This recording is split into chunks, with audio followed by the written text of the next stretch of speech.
Hello guys! Hello Cancer! Welcome dito sa aking channel. Palaran 888. Welcome Cancer! Alamin natin Cancer kung anong messages, vibration, gabay, energy para sa inyo lahat. This is general reading. I hope na makaresonate kayo, Cancer. Okay, first card natin is reverse na spider. Bakit ganon? And panther. Dito muna tayo, it's reverse eh. So, spider siya na reverse. Sinasabi ng baraha sa'yo dito na if it's in upright position, parang sinasabi sa'yo na kailangan yung energy mo daw ay nasa tamang disposition. Okay? Kasi minsan, di ba, parang minsan pinapakita natin sa mga tao na okay tayo, pero deep inside, hindi. Okay? So, dito sinasabi ng baraha na may kailangan, reverse siya eh, diba? So, ibig sabihin, kailangan mo ng healing eh. Maybe marami kang mga dinadala dyan. Ang dami mong pangarap sa buhay, Cancer. Kumbaga, etong spider na to, napakasipag kasi ng spider eh, na mag-weave sila, diba? Yung gumagawa sila ng sarili nilang buhay. Gumagawa sila ng sarili nilang bahay. Etong spider is, siya yung insect na talagang siya yung gagawa, siya yung kikilos para gumawa ng bahay ng kanyang sarili. So, dito sinasabi ng baraha, make sure na yung ginagawa mo as an spider, as an spider, okay, tama. Sinasabi ng baraha na to na tulad ng spider, make sure na yung ginagawa nating safety net, diba? Parang sabihin na natin, safety net, diba? Yung wini-weave mo, ay maganda yan para sa'yo. Kasi minsan, mayroon ka na mga decision making sa buhay na ginagawa mo because of like insecurities, jealousy, or envy. So, dito sa barahang to, make sure na kung ano man ang ginagawa mo, ay hindi mo yan ginagawa because of like for example, insecurities. Kasi pag ginawa mo yan, possible na hindi ka na dyan makalabas sa kung ano man yan na ginagawa mong boundaries or bahay, parang ganon, or comfort zone, parang ganon. Okay, next is panther. Panther is protection. Oh, diba? Etong panther na to, sinasabi nito dito na consider who you allow to take your energy and who you give it away to freely. So, yun. Same with spider na to. Parang halimbawa, kung isa kang spider, gumagawa ka ng sarili mong bahay, hindi ka humihingi ng tulong sa ibang tao.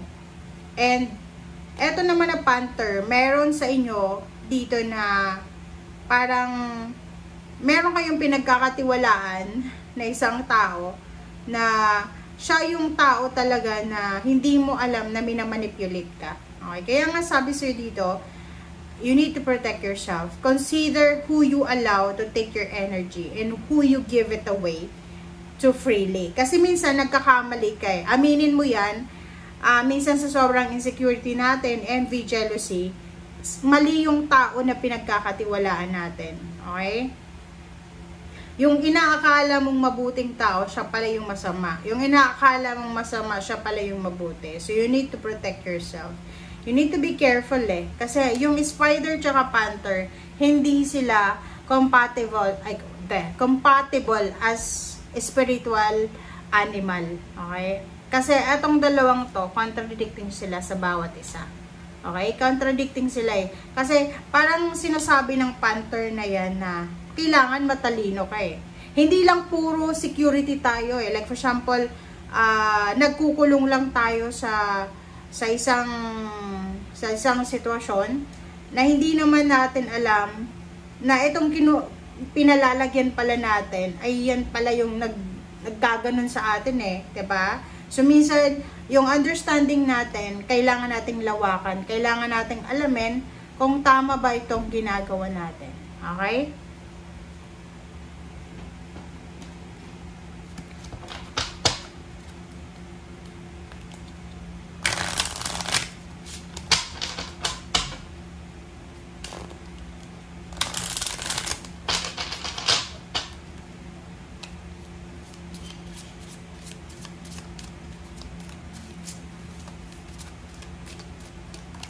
Okay.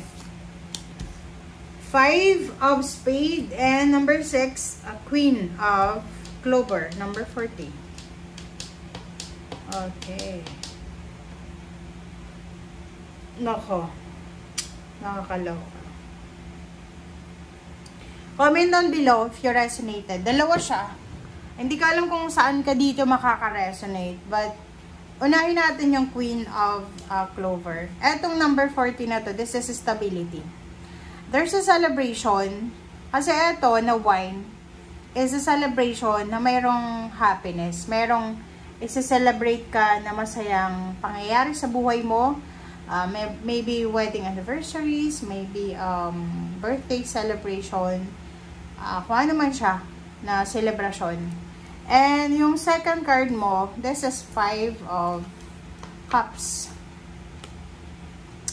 5 of cups, 5 of swords. This is coffin. Dito sinasabi na mag-iingat ka, lalo doon sa mga, kung kayo ay mag-asawa. Kung pareho kayong cancer, mag-asawa kayong cancer ha, babae, lalaki, or any gender. Kung kayo ay magkasama na pareho kayo cancer, sinasabi ng barahan na mag-iingat kayo. Maybe sa inyong dalawa, yung mag-asawa to yung kasal talaga sila, kasal kayo sa pare, sa simbahan. Kung kayo ay mag-asawa, mag-iingat kayo kasi pareho kayong cancer na mag-asawa. Possible kayong magkaroon ng acute na sakit, 'di ba? Acute illness or sickness, or posibleng mawalan kayo ng property.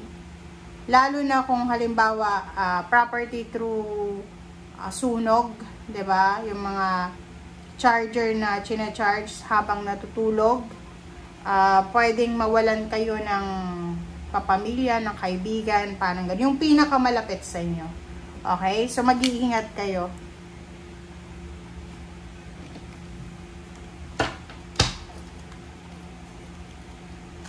Or pwedeng kung yung lupa na yan na kinalalagyan nyo, or tinitirhan nyo, ay possible na hindi sa inyo.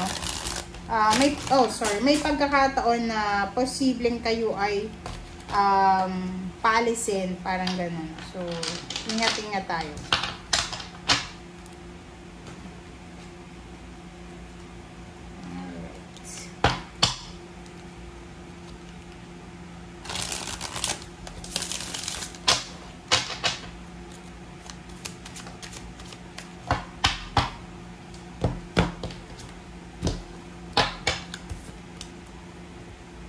Ten of Wands, diba? Burdens of responsibility. Ihanda mo yung sarili mo, Cancer, okay? Ano man ang estado mo sa buhay, single ka man, in a relationship, ihanda mo yung sarili mo kasi sa linggong ito ay marami kang obligations, duties and responsibilities na gagawin. Yun, marami kang obligations sa linggong ito na kailangan na bigyan ng focus. King of Cups, kailangan mong maging kalmado. Kasi, sabi ko nga sa'yo dito, possible ka na daanan, lalo kung mag-asawa kayong cancer ng sakit, okay? Sakit sa pamilya, or pwedeng may mawala, or mawalang trabaho, mawalang pera, property, or ano pa man. Sinasabi ng bara sa'yo dito, Cancer, na in terms of relationship, in terms of money, sa paghahawak, sa paghahandle, sa pagbabalanse, kinakailangan mo sa linggong ito ng pasensya. And nakikita ko rin sa'yo dito na this week ay possible kang mangailangan ng tulong pinansyal, mangailangan ka din ng tulong emosyonal.